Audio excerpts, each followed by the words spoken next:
Before modern media, newspapers, television, and social platforms, there was propaganda.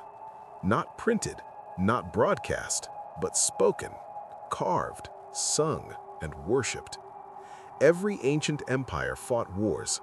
That part of history is undeniable. But here is the uncomfortable truth most textbooks avoid. Ancient wars were rarely sold as conquest. They were sold as necessity, as destiny, as divine command. No ruler ever said to the public, "We want more land, we want more power, we want more wealth." Instead, they said, "Our gods demand it. Our survival depends on it. Our enemies forced our hand." The real question is not why wars happened. The real question is, how were millions convinced to die willingly? Tonight, we uncover how ancient empires mastered the art of war propaganda long before the word even existed. This is not a story about weapons. This is a story about belief. Welcome to Mind Origin. Why war needed a story. Let's begin with a simple truth. No society willingly sends its sons to die without a reason. Ancient people feared death just as much as we do today.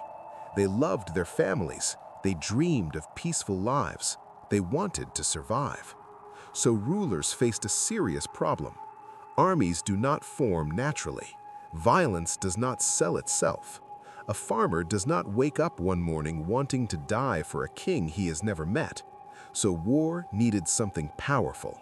It needed a story that turned fear into duty, a story that turned violence into honor, a story that turned death into meaning. Instead of saying, "We want more land," rulers said, "They insulted our gods. They threaten our way of life. If we don't strike first, we will be destroyed." War stopped being a choice. It became a necessity. And ancient empires became masters of this narrative. Ancient Mesopotamia, war as divine punishment. Let's go back to where civilization itself began. Ancient Mesopotamia. Here, kings never presented wars as political decisions. They presented them as divine orders. In Sumerian and Akkadian texts, enemies were described as chaotic, ungodly, cursed, enemies of cosmic order. Kings claimed they were not aggressors. They were enforcers of divine balance. If a city was destroyed, it was not cruelty, it was justice. If people were slaughtered, it was not murder, it was punishment ordered by the gods. This messaging was not temporary, it was carved into stone. Victory inscriptions never described suffering, they described obedience. Obedience to gods, obedience to fate. War propaganda became eternal, literally written into history. Assyria, fear as propaganda. Nowhere was war propaganda more brutal than in the Assyrian Empire.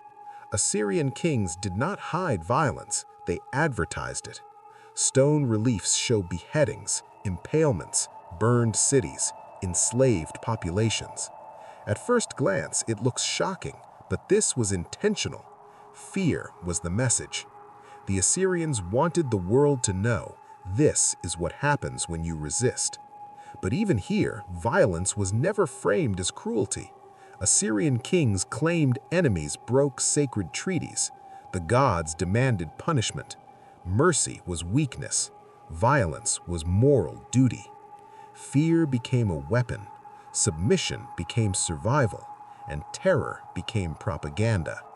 Ancient Egypt, war as cosmic defense. In ancient Egypt, propaganda took a more symbolic form. Egyptian wars were framed as battles between Ma'at, order, balance, harmony, and Isfet, chaos, disorder, destruction. Foreign enemies were not just political rivals, they were chaos incarnate. Every war was presented as a mission to protect the universe itself. The pharaoh was not just a king, he was the guardian of cosmic balance. Even defeats were rewritten. Take the famous Battle of Kadesh. Historically, it was a stalemate, but Egyptian carvings show Ramses II fighting alone. enemies fleeing in terror, gods guiding his hand. Truth did not matter, perception did. History became theater. Mythology as war media. Ancient empires did not have journalists. They had myths, epic poems, sacred hymns, heroic legends. These stories taught societies what to admire. They glorified dying for the state, obedience to rulers, sacrifice for gods. The Iliad did not question war, it normalized it. Heroes were not judged by peace, they were judged by how gloriously they killed. War became honorable, questioning it became shameful. Mythology became mass media. Persia, war as liberation. Persian Empire mastered a softer form of propaganda. Persian kings rarely said, "We conquer," they said, "We liberate." Enemies were framed as tyrants, oppressors, enemies of justice. Persian inscriptions portray kings as protectors of truth and order. Wars were framed as moral missions. This made conquest appear benevolent, and benevolence is the most effective disguise of power. Rome, war as identity. Rome went even further. Rome turned war into identity. Romans believed expansion was destiny, peace was weakness, empire was survival. Enemies were always described as barbarians, savages, threats to civilization. Roman propaganda taught citizens one idea: if Rome doesn't conquer, Rome will fall. Endless war became self-defense. Empire became necessity. Symbols, rituals, and psychology. Propaganda was not only spoken, it was felt. Triumph marches, public executions, victory monuments. These rituals rewired emotions, associated pride with violence, turned trauma into celebration. People learned to cheer destruction because celebration dulls empathy. The soldier's mind. Propaganda targeted soldiers directly. Before battle, priests predicted victory. Omens were staged. Enemies were dehumanized. Soldiers were not told they might die. They were told they would live forever in memory. The gods were watching. Cowardice was eternal shame. Fear was replaced with purpose. Purpose overrides survival instinct.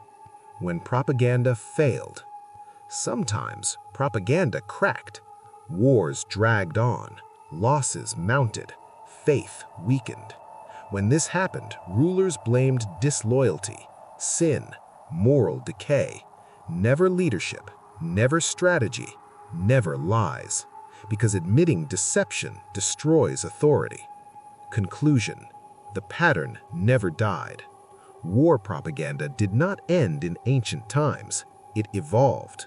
Different language, same psychology. Ancient empires taught us something dangerous. If you control the story, you control sacrifice. If you control belief, you control blood. The battlefield begins long before the first weapon is raised. It begins in the mind. And that is the true origin of war.